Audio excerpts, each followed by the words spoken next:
would take a far braver man to defy the will of the gods. To stop now is unthinkable.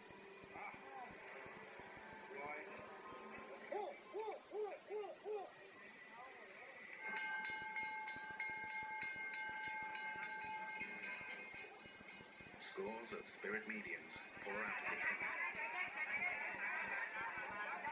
They will march to the sea and back, a distance of 5 miles.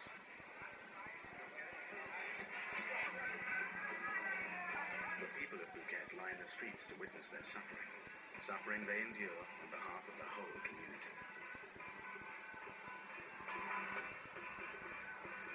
In gratitude, shop owners make their own offerings to the gods.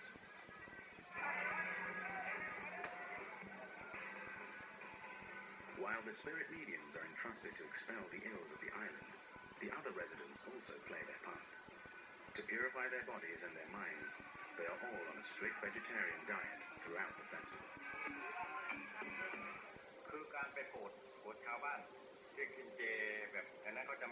People in trances are possessed by gods, good spirits. They will then go to greet all the people of Phuket who have been on the vegetarian diet. People set up tables in front of their houses with offerings to all these gods. They stop by and bless all these people to be happy and to live a long life. Among those carrying weapons is Go Gao. An hour into the journey, he breaks into a frenzied attack on himself.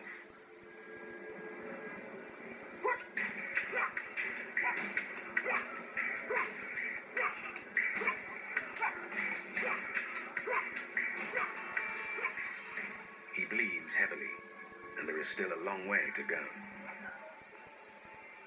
A shop owner makes an offering to Go Gao to acknowledge that he has taken on the pain and suffering of the entire community. The spirit mediums are finally returning to the shrine.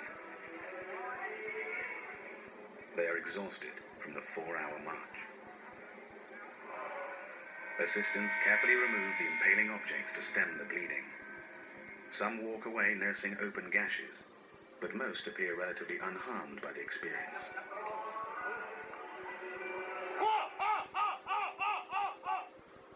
First time I was really shocked because I think it must hurt a lot.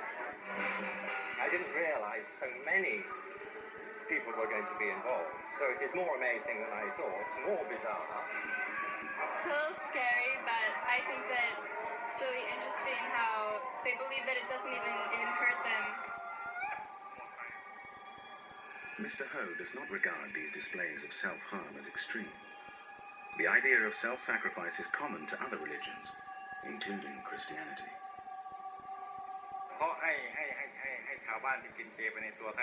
I think it's kind of like Jesus Christ taking the pain for the people. This is the same thing.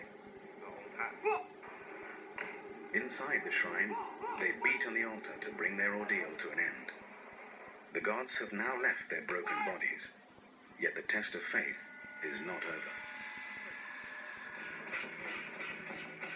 At nightfall, the spiritual leaders of the 6 shrines gather.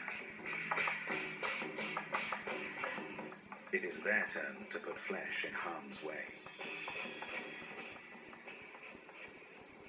Before them stands a ladder of knives. Each of the 64 blades is 60 centimeters across, made from tempered steel and sharpened to a knife's edge. Some of the spirit mediums choose to join the shrine leaders. With bare hands and feet, they will put their full weight on the blades as they attempt to climb up and down the ladder.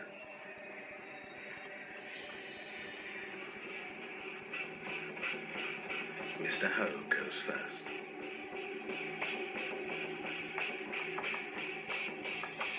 Each rung is capable of splitting his feet to the bone.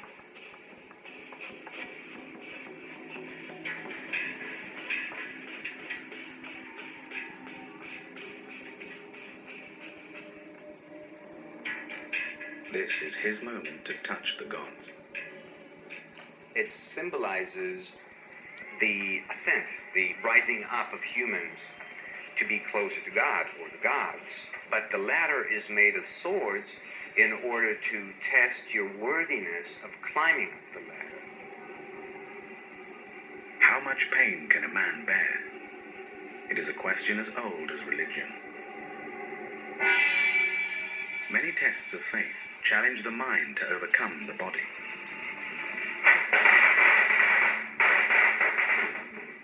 The ritual approaches its conclusion. Scapegoats have driven stakes and skewers through their flesh. Some have followed the spiritual leaders up and down the ladder of knives. And now, the final test. A trial by fire. Followers heat these coals to more than 1,500 degrees Celsius.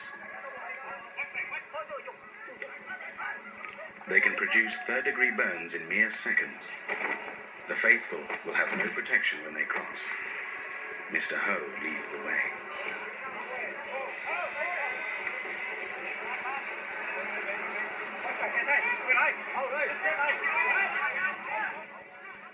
"3 hours ago, Go Gao flayed himself a dozen times with his sword.